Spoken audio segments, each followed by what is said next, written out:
that to say, I think, growing up early, I always had kind of this dog mentality. Early on, my parents weren't rich or wealthy. And that's one of the misconceptions I think that people actually have about Montgomery County. They think that everybody comes from money and that everybody just has this life handed to them. And that wasn't my case. And so my parents are from Jackson, Mississippi. I learned hard work very early on. And I learned about just what it took to, one, succeed in the classroom, but two, to learn my passions early. So I was yearbook editor-in-chief of my high school yearbook, right, for 2 years, and the first Black female at that, which was super exciting, especially at what was then brand new Clarksburg High School. But I actually go back to middle school when I kind of getting my feet wet. I was doing oratory contests. I was writing for my middle school newspaper. Then went on to high school. I took AP Lit and AP language classes, because I just knew what I wanted to do, but also I played sports. And so I think for me, my journey has really been just one, not being afraid of new opportunities. I tell people that all the time. You have to really go after what you want, but also put yourself in challenging situations. So like becoming editor-in-chief for me at first, it was scary because I'm like, the yearbook is a big thing. At least it was back then, right? You have to make sure all the pages are right, that you pick the right pictures, that you're trying to get a well representation of the school. You don't want to keep putting the same person in. And I think it just shows that people trust you, and to have that ability for 2 years was big for me. And even covering high school sports in high school for my newspaper, I thought it was big because that means my name was printed on paper, y'all, and that was great. Straight up. Right. And that's when I kind of started to brand my name and myself. And then, of course, I go on to college and become a journalism major after starting as a psychology major. And I tell people that I started as psychology because people had talked me out of journalism when I was going to University of Maryland because they were like, journalists don't make any money. And I didn't come from money. So I was like, I want to make money. So like, I was like, exactly. And then they said psychology was the answer. I thought psychology was the answer. Right? I'm going to make money. I'm going to be like these people. That's interesting because I'm like, how does psychology, unless you become a psychologist. Right. That's you know what I what I'm wanted to do, right? Yeah, a psychologist. Because I thought I was really good at talking with people. And I've kind of always been that friend that people like, share their emotions and things. I make people feel better. And all that. People feel better. Right. And lo and behold, I was in my psychology classes, y'all, and I was just unhappy. Like, I could get through the classes and I could do the work, but I didn't have that fire and passion behind it. So lo and behold, I go to Maryland, I go to my advisor and say, look, something's got to change. I got to get into the journalism program. It was a limited enrollment program, so I had to do all these prerequisites. But I get into the journalism program, and I kind of say the rest is history. Everything became natural to me. I was taking sports broadcasting classes. I had people like Kevin Blackstone as a professor, one of my mentors, Mark Gray. And I was staying after classes, asking, how can I get better, shadowing them on job assignments. And so at Maryland, I actually started working in community access television for Prince George's County Community Cable. And I tell people that all the time. I come from humble beginnings, covering high school sports first. And then that's where I kind of got my feet wet, meeting people in the area. And really, people don't realize that I always say the DMV breeds ballers. When you're covering high school sports in this area, you're covering sometimes the next professional athlete, the next college athlete, and that's when people remember you. And even going back to Montgomery County, I cheered for the Montgomery Village Chiefs. The Montgomery Village Chiefs. I played for the Montgomery Village Chiefs. It's a lot of ball players, right? So you get all these different connections and all these different connection points that I have. Then I go on to cover college sports, of course, covering college sports at Maryland. I'm interning in the athletic department. Y'all, I had about 14 internships in college. And I put that out there to say, I really wanted to see what I could do, and I really wanted to network and get my name out there. And that's exactly what I did in college. And one of the best internships I did was interning with NASCAR. Again, notice where I said I grew up in the DMV. I didn't know much about NASCAR growing up here. We didn't really talk about it. My family wasn't a part of it. And, NASCAR for a long time had a negative connotation, I think, with many African Americans. But I wanted something different, and I knew it was something that would be different and stand out on my resume. And even still to this day, people ask me about what it was like working for NASCAR, especially as a Black woman and being a Black woman that was able to be on Sirius XM NASCAR radio. Wonderful, tremendous experience. And that's why I go back to putting yourself in situations where you challenge yourself, and that's what that was for me. I had to move to Charlotte. They gave me like 4 days notice. I was taking final exams at Maryland, like, wait, you got the internship? Can you come and move down to Charlotte? I'm like, yes. And of course I call my parents. I'm like, wait. You didn't tell us about this. Like, what do you mean? Where are you going to live? And I'm like, I'll figure that out later. They put us in a They'll hotel. figure it out for me. Straight up. It was crazy. And I was sleeping on a couch the first week when I was in Charlotte until I found college housing across from the University of North Carolina, Greensboro. But all that to say, this is what life is about. And so I share my story to say I've always put myself in situations where I've had opportunities to network, but also work hard. You should never leave a job or an internship without 2 or 3 people that are willing to speak on your behalf and speak well on your behalf. I mean, it's a lot of hard work. I was usually at the internships very late. I remember working at Comcast Sportsnet Washington, which is now NBC Sports Washington. We were logging games, and I did it in the summertime when we had to log baseball games. And if you guys don't know what logging games is, this is when you have to do time codes for everything that happens in a game. Baseball is very big. Oh yeah. Right? So I'm I know sitting you there. about that, Mac. Mac, no. Yeah, I used to do that for high school basketball You games for understand a it. while. You Yeah, understand it. nah, for But while I sure. was doing that, I was asking for opportunities. And so I actually got to complete my first reel while I was at NBC Sports Washington, which of course was then Comcast Sportsnet. And so then I had a professional reel that I was able to use as my tape to ship out to different companies. And I think for me, it's just been kind of growing and building my brand, getting better, repetition on camera. But also I've had the ability to cover top sports at the top level. One of the best interviews I did in college, I had a chance to interview John Wall at what was then the Nation's Classic. And it was Howard and Hampton taking on each other. And John's like, look, I'm from Kentucky. This HBCU experience is incredible. I love it. Yeah. And that interview went crazy, and people were like, it was great to see somebody ask John Wall a different question, get him from another side, and really see what his experience has been in DC, and kind of get like the DC vibe and the DC culture. And as you all know, we still love John Wall in DC. I think he's like still, and that's kind of what it has been. And also, really honestly, footing the bill. My first Super Bowl I covered, I footed the own bill for that. I was able to cover with the radio station, but I had to pay my way down there. So I had to save up and get myself down there. So I say that to say, like, a lot of my journey has just been hard work, grit, networking, but again, always being ready and prepared for the opportunity. That's the biggest That's a fact. And I feel like you touched on it several points right there when you was talking. Getting accustomed to actually going for those opportunities, or sometimes these challenges that scare you, because once you actually get yourself like immersed within the process, it starts becoming like a habit. You're like, no, I'm very well capable for this opportunity since I prepared for it. And I like that networking aspect. It's like sometimes you can never necessarily foresee where it is in life that like your work will take you, but you do have to know that you have to cultivate these relationships. You see a lot of these people again on the way up, like as you keep on traversing through your space. So I'm really happy that you definitely like emphasize that. That's definitely something you can pull away, like network and make sure you are leaving spaces and adding value, and like people are speaking highly of you because of like their time had with you or worked with you. They're like, yo, that person, not only does they carry their own weight, but they're adding so much more input or value into the situation. So definitely want to emphasize that. That's a fact. And what really stuck out about your kind of journey up to this point is there's real passion for what you do. Like, I can just tell by how you're talking about it, and your story sounds so similar to mine when I first kind of started doing production stuff. I remember I had a opportunity to go shoot a behind the scenes interview with the Breakfast Club. And I had to foot the bill to go to New York. I had to stand in like the middle of a snowstorm to wait for the Greyhound. Like the Greyhound came like so late. And literally I went with a homie and he was like, yeah, I'm leaving. Like the bus is not coming. He left and I just waited for the bus for like another hour in the middle of the snow.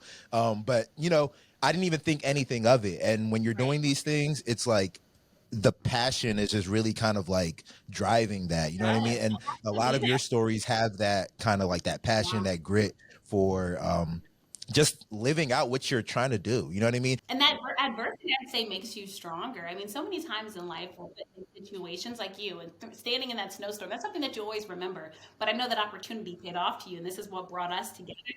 And that's what people have to realize. I think, social media makes it seem like everything's glitzy and glamour in this line of work, and that's just not true. We put up, of course, the wins, and it's something I'm even working on, is trying to be more vulnerable and really showing what you go through. This industry has its ups and downs, even now to this day, to your point, going through trials and tribulations, but that passion has to be there. If you can't tell, I'm very high energy and high spirit, but it's because I'm doing what I love, and I'm walking in my purpose with a passion. That's something I preach all the time to my mentees. You have to walk in your purpose with a passion for it, and I think that's when you will truly find success. And that's why now I've been blessed to have opportunities now come my way. And it goes back to branding. Even on, I learned early that Kelsey Nelson was a common name. I wanted to be the first one, y'all. When people put in a Google search, I wanted to be the first one. And you come up. You know what I'm saying? Not Kelsey Nelson from Ohio, or you know what I'm saying? No other Kelseys. And so that's kind of when I was like, you know what? Let me go by my full name, Kelsey Nicole Nelson. And throughout life, people have been calling me K&N because of that. And all of a sudden, K&N stuck, and it kind of became a brand. It sounds like a news network. Like a news network. And that's what my family said growing up, because everyone in my family is like, Kelsey, you know, you're just going to be like, just like CNN. And like, you're K&N, like CNN. And then lo and behold, that's what I'm walking in. And now I use my branding K&N for my podcast. I have merchandise and apparel. But this is also why you have to know the lay of the land and the landscape. And that's exactly what I did. I knew I had a unique niche. And for me, I thought DMV sports, I know unlike any other from the area, can talk to them. Grew up going to the games here, talking to players. And then obviously I know the DMV is home, but also from a Black woman's perspective is really what I wanted to push in the DMV area. So branding myself, I think, was also the biggest thing. And I made sure that everywhere I go and everywhere I worked, I left a piece of me. And Brooke said it. You want to always add value to wherever you're going, because that's what companies want. There's a million people that want to work for a lot of these big networks. But what value do you bring? What can you do for me? And that's really the world we are in. What can you do for me, and what have you done for me lately? So it's always being innovative and kind of thinking ahead and thinking forward to your next step. You have had the opportunity to see some of these ballers from young who are either, it's kind of a twofold question. You can pick which one you want to answer. Either an athlete that you saw from young that fulfilled the potential that you saw them having, like i.e. a Stephon Diggs or something like that, Yeah. or just your favorite person to have done an interview with? Oh my gosh, these are great questions, and I love getting these questions. I will give you kind of a three-part answer. So the best Okay, cool. athlete I saw growing up, it's funny you say Stephon Diggs, because it probably really would be Stephon Diggs, because of course, saw him playing in MoCo, went to University of Maryland, and he was at the University of Maryland at the same time I was at the University of Maryland. Oh yeah, it's lit. That I got to see like really grow and develop. And I think he was very underrated at the University of Maryland. Lo and behold, look what he's done. Also shout out to DJ Moore for also representing for the University. DJ Moore, yeah, he's killing. I had to shout him out as well. But I think on the other end of the spectrum, I thought Dwayne Haskins was a guy, you know, saw playing here, going to Bullis, and had a lot of potential. I think unfortunately so far he's took the other end of that road. But I'm not giving up on him yet. I hope he does have a comeback, even if it's not with the historic Steelers, but somebody that was very talented that also has MoCo roots. I think the best interview I had, honestly, it's hard to pick because so many people bring different assets and values, but I always say the one that really helped me differentiate myself was my interview with LeVar Ball. I mean, I think we talked for over an hour. Oh, wow. And, I mean, he just kept it real. It was a real conversation, and he respected that I was coming to him as a Black father and not just trying to get him angry for a soundbite. And I think people really understand when you have a real connection. I think that's why one of my best skills that I pride myself on is interviewing people, because I really try to get to know who they are, going beyond the layers and trying to ask them something that probably nobody else has asked them. And so I think LeVar Ball was one that took off for me, and kind of, I always say, like, so many different opportunities and my name going into national media. That's kind of where it started, from that interview with him. And I'm forever thankful for him giving me the time. And it was funny because I'm like, we're going over hours. So I'm like, all right, LeVar, I'm so sorry, but we have to wrap. And as soon as I hang up, my sports director calls me and said, Kelsey, what are you doing? What did you just do? I was like, but we're over an hour. He's like, you should have kept going. He wanted to keep talking. So even now I kick myself because I'm like, and that goes back to learning and kind of just knowing. But that one was just so much fun. If anybody has not heard that yet, please go check it out. It's still to this day, I think it adds so much relevance to what he's saying. And really everything that he said is now happening, y'all, in the NBA. It's really crazy. You can go back to any LeVar interview and it's like, yeah, he knew what he was doing. He knew what he saw. That he's a savant in that way. And it's crazy because like he just looks out there like a crazy guy. And it's crazy because I feel like he kind of captured like the zeitgeist of the age, because we've seen this transition of players being able to own their own likeness. Oh yeah.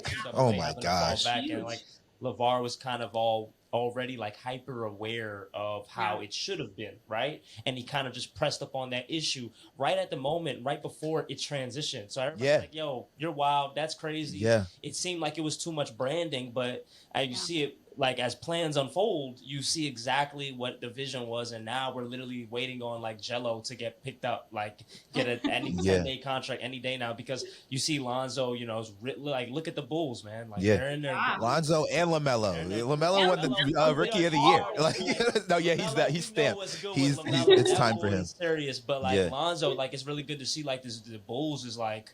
They had DeRozan looking like MJ 2.0. I would say Lonzo has definitely elevated since he's been with the Bulls. Like with the Lakers, he was looking okay. He was looking decent. He was showing flashes.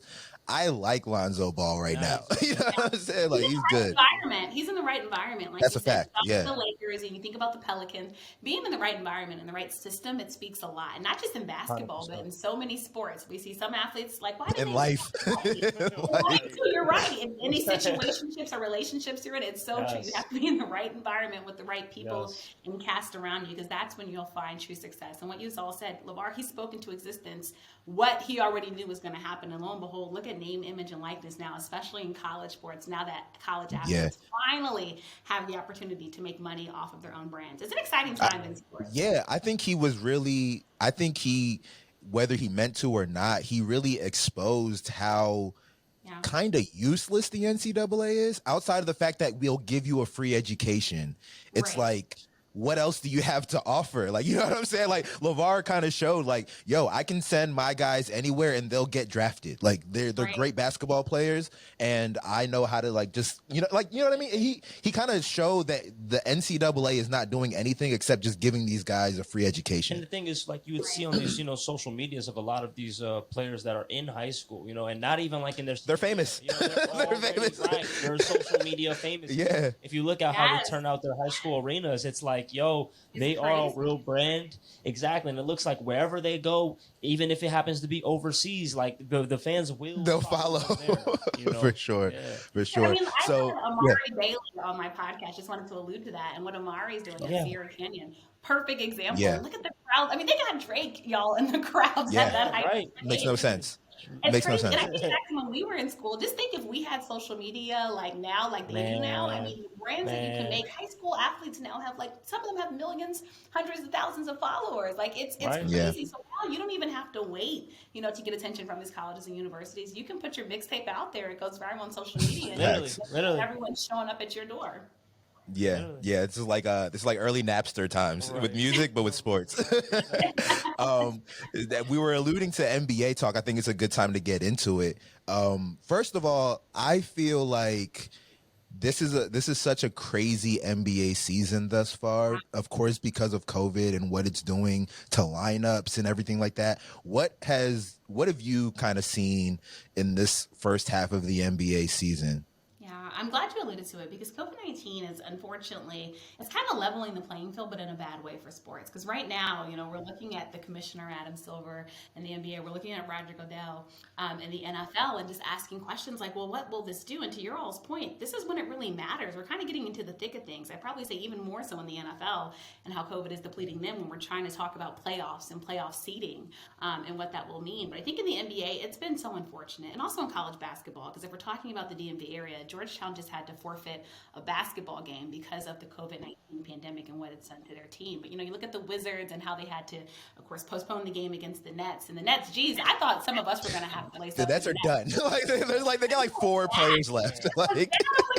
And then Kyrie and that whole situation. And then what do you think about that too? Like, what do you think about them bringing back Kyrie? So this was my stance, Kelsey, because me and Mac, we were just talking about it before we came on air with you. I was thinking it's more so like I definitely understand how people would be critical of the Nets franchise for making the decisions that they made, because one thing I said is like, look, as an individual, however you decide to go about COVID, that's your individual right. So I wasn't necessarily knocking Kyrie, but I also understood that, look, these are the stipulations in place. You don't want to go with the protocols, then don't expect concessions to be made. But a month or 2 months later, everything upticks a little bit. COVID's getting a little serious. Still,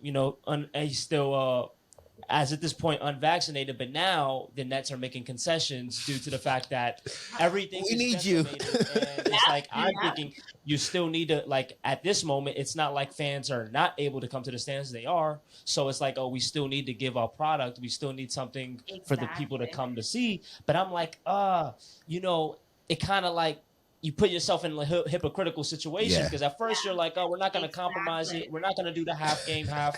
But now, we have no team. So, you know what? Come on. And like, Kyrie, are you busy? how do you feel about that, and just overall how they're going about protocols? I think you hit the nail on the head. And I think what we're seeing teams do and what the Nets did is what will people do when they get desperate? I think, many times when you watch things on TV, people always say, well, if I was in that situation, I would have done this. You don't know what you would do until you're in a desperate situation. Exactly. You watch these crime shows and you're like, oh, if somebody had a gun pointed at me, I'm going to. How did you not see that coming? Like, no, you don't know what you're going to do until you're in those situations. And so the Nets found themselves in a bad situations. And what did they do? They went on reversal mode and said, you know what? Okay, we'll make an exception this time around. Like you said, it sends mixed messaging and signals, because I thought at first their stance was clear. Like, Kyrie, all right, you don't want to get with the team and do what the other players have done and need to do to continue to play this NBA season, then you can't be part of what we have. Then all of a sudden, you're back rubbing him and say, okay, you can come back, for now, because we need your help a little bit. And I didn't like that, honestly, because again, I think, and even in the NFL, I thought the same way they handled the Aaron Rodgers situation with him being immunized versus vaccinated. These leagues, unfortunately, they try to act like they're having these hard stances this year, because we know what the seasons were last season when COVID, of course, it was full COVID seasons in both of the leagues. And then all of a sudden this year, you're making these expectations for certain star players. And it's just hard to get with the program. And for me, I didn't like the move. Now, again, I know the Nets were desperate, but you need to stand clear and stick to what you're saying. Because if I'm in that locker room, I'm like, all right, well, this is confusing. And then maybe if I didn't want to get vaccinated, I'm asking questions. I didn't have to. I didn't Exactly. Have to. Right, exactly. You just make more problems than you needed to. So I thought that was unfortunate. As much as I love to see Kyrie play, look, exactly. It is what it is. It is what it is. Everybody else had to follow it. All of us have to follow certain rules now, because we're trying to make each other safer. I think that's what people are forgetting during this pandemic. You don't just go to get the booster shot just for yourself. You're doing it for everybody around you. Like, this is the one time that all of us, I would love for us all to be on the same team and realize to get out of this pandemic, it's going to take all of us together. It can't just be 50% of the country or 50% of the world. Literally, all of us need to do this to hopefully slow down COVID-19, because at this point, Omicron is kicking our you-know-what, and it's going through teams and leagues like crazy, and it's very unfortunate. So I think the NBA, again, I know let's be honest, leagues are about this. They're about making money. I get it, bottom line. But at the same time, we have to keep these players safe, because you don't want to get to a point where you're forced to cancel games, and we know they don't want to do that. But if COVID keeps going around like it is, I mean, unless you're going to keep signing people off the street, I don't know what you're going to do when it gets to a certain point. It's definitely getting worse as far as seeing all these teams having to just like sign players out of nowhere. They'll turn in the injury report in the morning and Kevin Durant's on there, and then by 6 o'clock he's not playing. He's entering health and safety protocols. You know what I mean? It's unfortunate for the football season too, because it's like, you're nearing the playoffs. And that's the thing, like with football, it's going crazy. Exactly. Like before it came on, like I guess like right before the onset of COVID actually happening, they were able to like finish that season, right? Yeah. When we were in the throes of it, you already knew what the situation was. It was kind of like this season was like, yo, we're coming up out of the we were coming up out of it. So we're getting back to this normalcy, and now midway through the season, you're looking nose diving back into it. And this also being the first season where an extra game is also added to the season. Right, you're like, we have the 17, wow, there's so many like wild card situations that could come about, and it's like you can't necessarily control your situation, and like these games are really pivotal. So it sucks that a lot of I guess fan bases and teams and coaches, players are all put in this position where it's like, man, like ain't every like from week to week, we really have to play it from week to week. It's like COVID is literally like this injury and any given moment you have to put a person on the IR. And then that's any given moment you got to go on the IR. Yeah. 2 games, you can't play. Like, look at the Browns. The Browns have literally suffered. Man, look at us. Look at the Washington football team. I wanted to ask you about this, Kelsey. Like last night was a important game for our playoff chances. To say the least. Now you look at my gosh. Like in the hunt and in single digits for the playoff race. That game was so pivotal, so important. I want to take us back to Tuesday morning, y'all. We were still looking at the COVID-19 list to see if our 2 quarterbacks that have played this season would be able to play. And lo and behold, hours before the game, we're told they're not able to. Then some players get off the COVID list, rushing to Dulles Airport to get down to Philly to make the game. Really? I did not even know all that. That's crazy. That's how dire it was. It was crazy. And then we have a guy, Garrett Gilbert, who 6 days ago was bathing his daughter in a bathtub, sitting on New England. Straight up. And his wife is like, hey, babe, you might want to take this call. They keep calling you. He showed up, straight up. And again, it is. It's taking guys off the street, and that's what's happening in the National Football League. I mean, you guys talked about Cleveland. I remember Dearness Johnson and that first game he had as a running back and how great it was to see. But remember, it's because it was a depleted back group for the Cleveland Browns. And I look Nick back to Chubb, I think, was out. all their top Kareem runners. Hunt. Yeah. Right. And he shined that game, but it's a lot. I mean, and you look at the playoff chances in Washington again. I just lost to Dallas. Now you lost to the Eagles, and now each of these games are going to matter. But also, you don't want other people to try to have to control your destiny. In that game, I mean, of course. But let's be honest, football is a next man up type of league. Like it just is. Like people are out. Montez Sweat came back and he had a great play. Even though I don't know if we're talking about the defense, but anytime you give up over 500 yards, it's despicable. It's not good. It was bad, even though I know how good Philly's running game could be. But all that to say, COVID-19 is changing the game. Look at Kansas City right now. They're having a bad COVID outbreak. And Kansas City is looking good at the right time. And just when they were starting to click. Just when you think they might could go back and do it all, it's a big thing. And even I look at somebody like Tampa Bay, and hopefully they don't get the COVID-19 bug back because they're already having injuries bad. We just saw Tom Brady shut out, and the Saints having Godwin, Evans hamstring. So everything is changing. And this is what COVID-19 is doing. And it's unfortunate because even with games postponed, does it really give your team a chance to get healthy when the COVID-19 could pop up at any time? I mean, the Rams are a team that luckily were able to get healthy, and I think the Rams are a team that we do have to start talking about seriously.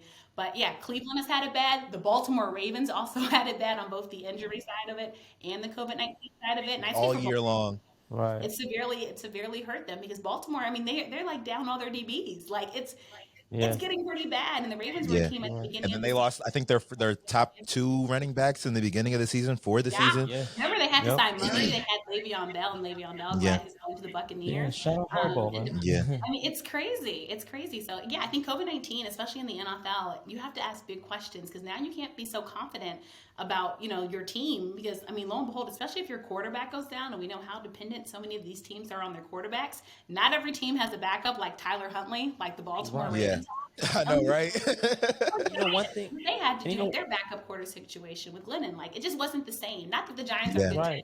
He didn't give them a better chance at winning. Yeah, of course. Yeah. One thing that this all makes me even think about, like in real time, is like, man, I guess in these COVID-ridden type seasons, kind of look more so towards like the coach. Like I'm like, yo, how are you gonna go ahead and garner these players together? Because it's like like you said, like at any given moment is a next man up type of thing. And it's like at the end of the day, like when I look at like a Bill Belichick, right, and like how the Patriots, it's like it's so crazy how their whole defense had set out last year due to like the protocols. So they're like, yo, and everybody kind of like, put the Patriots to the wayside, but now had they returned, and I guess I'm just talking about that to speak to like, yo, you really have to be malleable, like in terms of like from ready top for to bottom change and ready to go. Like sometimes like you may have to play a whole nother position because the person that we're actually going to bring in can play that your position. You can play this one better. Yeah, exactly. At least we can have you over here. So it's like, I feel like everybody has to be, like the teams that will, I guess, fare the best in this type of season, and any sport for that matter, is the ones that can be like flexible within their roster and can do like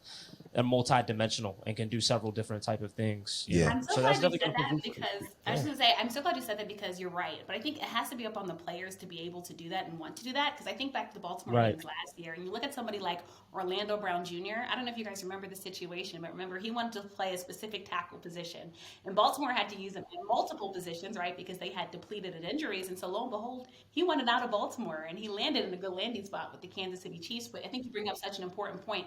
Players are going to have to play different positions. In the Washington football team, look at how Landon Collins has been used, right? He's been used as a DB, obviously, but also as a linebacker as well, depending on the team's needs and I think where you can fit in. So I think you have to get in where you fit in. But like you said, this is when it's so nice to have a Swiss Army knife and players that can do multiple things and play multiple positions, because that's what it is right now. You're going to have to do everything you can to win. And also going back to the coaching point, you're right. This is when you really see, I think, the top coaches. And I'll tell you guys, this is why I had a rant about John Harbaugh and the decision that he made to go for the win. Now, I understand you want to go for the win. You want to let's hear it. Let's hear it. Right.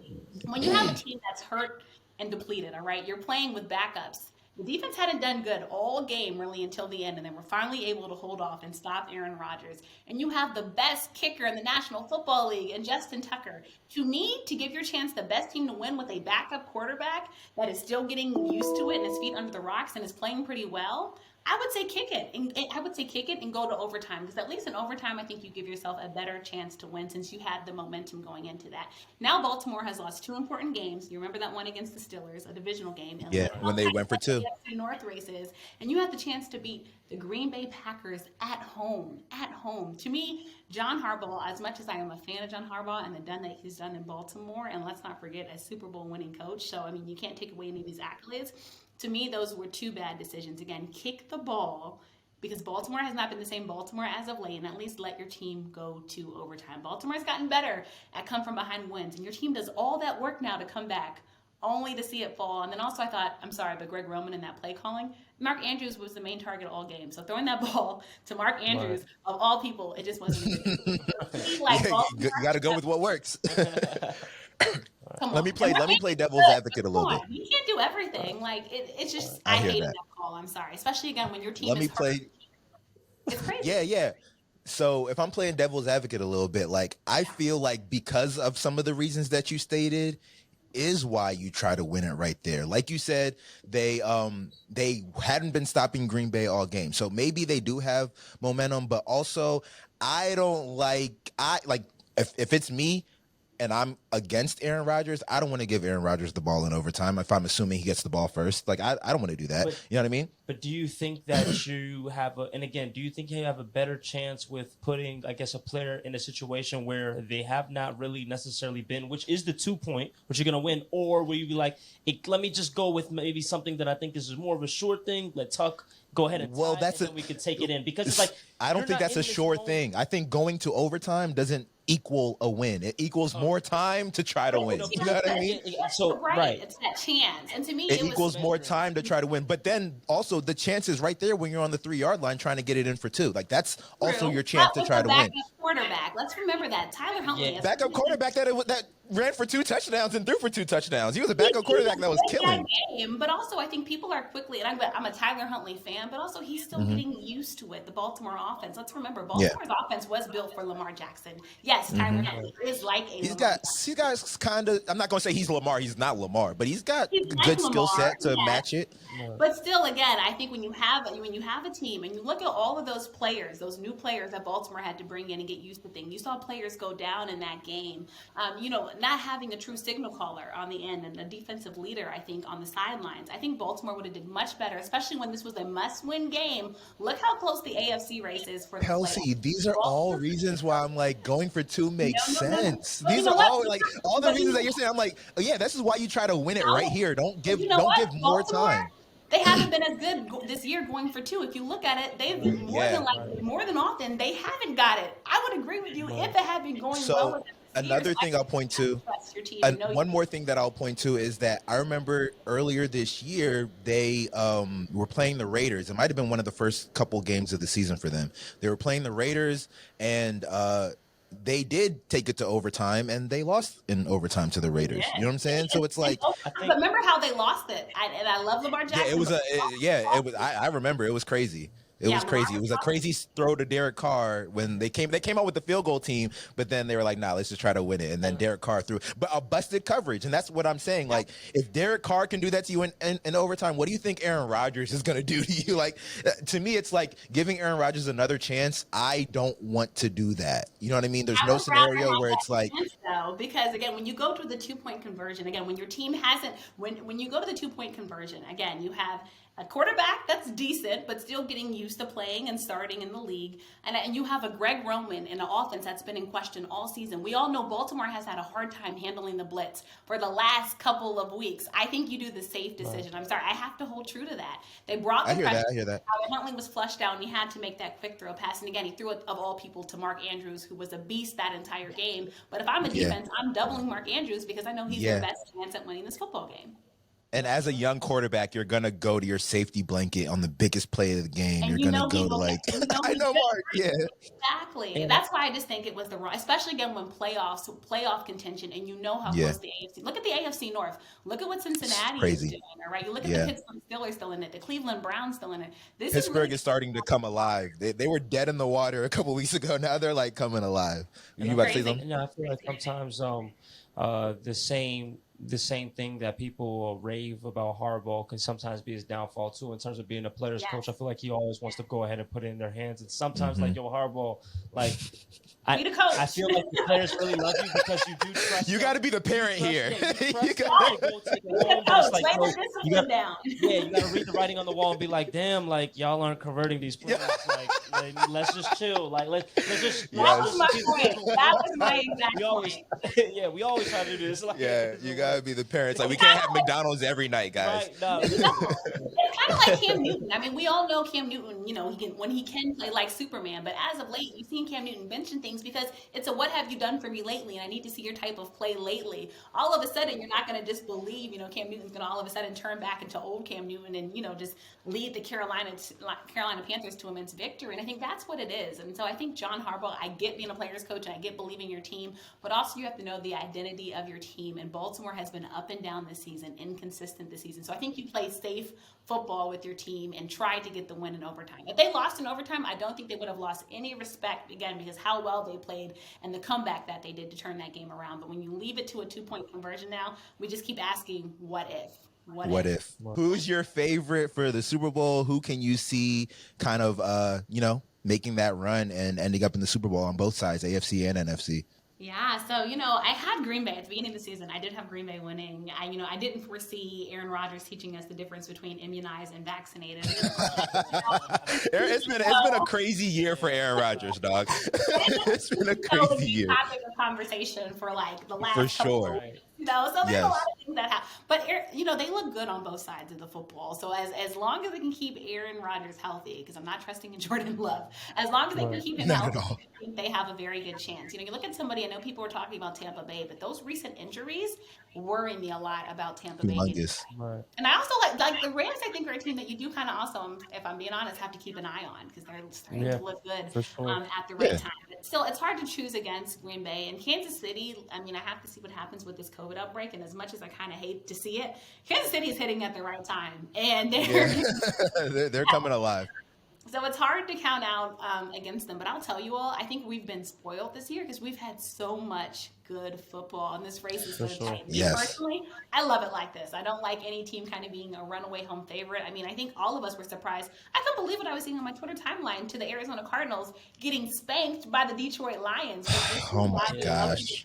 This is why. And then you had the Jaguars beat the Bills a couple weeks ago. It's like some of these teams who were favorites. No telling. No. Some of these teams who, like, you know, the Bills. I'm not going to call them on a free fall right now, but like they were a Super Bowl favorite at the beginning of the year. I don't think people. Look at how they spiraled, and even the Cardinals. Now, I think we have questions about them. And the Cardinals. I mean, the Cardinals are sitting at what 10-2, and people are like, I don't know, you know, or maybe 10-3. But it's like they still have probably one of the best records in the league. Yeah. But now at the end of the year, Kyler Murray and DeAndre Hopkins. And that's the thing, you know what I'm saying? So it's like, and I think that's important in these times of COVID. That's super important that like you can have a guy like Colt McCoy. That's their backup, right? I think it's Colt McCoy. You can have a guy like him who can come in and still win you games versus, you know, somebody like the Washington football team who we just got to pick up a guy off the street. I mean, I'm just saying, and also it's also nothing against homie that started last night. I think he played well. I mean, under the circumstances, he did the best he could. Like, I was actually surprised to see that it was like 17-20 at one point. You know what I mean? Remember how they started? Now, lo and behold, I know the defensive turnovers helped the Washington offense to get that early 10-0 lead. But I think considering how much time he had to learn the playbook and the pressure that was coming at him, I think he did fairly well. As Gary, me too. We're going to get the team immense wins? No. But Taylor Heineke, I mean, let's remember how we met Taylor Heineke last year. I mean, he was a backup. Right. Straight up. Taking it to the NBA side, who are your favorites? You don't necessarily have to pick your finals favorites, but who are you liking given all of the things that are happening? So we're talking complete teams. What I was gonna say. Talking complete teams. Who do you like? Who's still, because like somebody like Milwaukee, there was a stretch when Chris Middleton and Giannis weren't playing and they were still like 10-0. You know what I mean? So like consider. You're right. They're a team that you have to like. But I think honestly, the bigger question to me this year is the teams that have kind of been disappointing. And I know we can all probably go into a rant, but let's be honest, the Los Angeles Lakers and what they've been through, I think has been surprising. I see you shaking your head. Brooke has not stopped talking about that for like a week. So I think many people are like, I just don't know. There's so many questions surrounding them. I think we need to get AD in a bubble wrap and somehow just keep him protected. Straight up. And then even the Nets, you're looking at the situation that they're going through. And yes, they're still a good team, but this is why, honestly, it's even harder, I think, because of COVID to pick like who you really think. But I'm glad that we talked about Chicago earlier because I'm just loving, who saw this? I'm loving Chicago. Even our Wizards had started hot, and I'm not going to lie to you all. They're kind of. I'm not liking how the last month has looked, really, but hopefully they'll get it turned around. Has changed because of the Washington Wizards. Like they gave us hope in DC. Like we were playing good basketball. For sure. Lo and behold. So I mean, it's hard to go against. Obviously, like if the Nets can stay healthy, I mean, I think it's hard to pick out against them. But I think honestly, the biggest disappointment for me has been the Los Angeles Lakers because I just thought they'd be so much better than they're playing right now, and they're still trying to get in the groove of things. Nobody foresaw this coming. And the NBA has also been good to us because it's been an up and down road for these teams. Yeah, for sure. So before we wrap up, please let us know where we can keep up with you, where we can catch your shows, and when. Just let us know all of that. Well, thank you all so much for having. This was so much fun. These are the type of shows. This was very fun. Yes. This was a blast. All day. Appreciate you guys having me. Everyone can follow me on social media, The Real K Nelson. Check out all of my sports content and shows. Also, my personal website, KelseyNicoleNelson.com. I'm on Facebook, Kelsey Nicole Nelson. Also just launched my brand new podcast website, Listen In with KNN, so check that out. And then all of my shows can be on the Fox Sports Radio, 1340 AM, 96.9 FM website. So also check that out to not miss anything. I have Marvin Jones joining me soon. Jets Nation should remember all he did for the Golden Knights. So super excited to be welcoming him on. And also his son, by the way, just committed to FSU. So also going to talk about that. Okay. For college sports. So super excited about that. Very dope. Very dope. Well, Kelsey, thank you again for coming on and enjoy this. Yeah. Enjoy tonight of sports. Enjoy this rest of the week of sports, this rest of season sports. Happy holidays as well. Thank you so much. Happy holidays. We got a great Christmas slate of basketball games. You know what I'm saying? So I'm looking forward to that. I'm excited. So hopefully my mom doesn't keep me in the kitchen too long because I'm going to be out somehow. You need to get you a little TV or a little iPad. You know what I'm saying? Set that joint up right there. Yeah, for sure. So, this was great. And also shout out to Deion Sanders as well for what he's doing for HBCUs. Oh, I love Deion. I think I love Deion. And we're bringing the talent to where it needs to be. People forget how many great teams from HBCUs. So I also wanted to shout that out. Yes, that's important to say, for sure. For sure. Well, yes, Kelsey, thank you, and have a good rest of the day. Have a great one. Yeah. Everyone. Bye. I'd like to interview.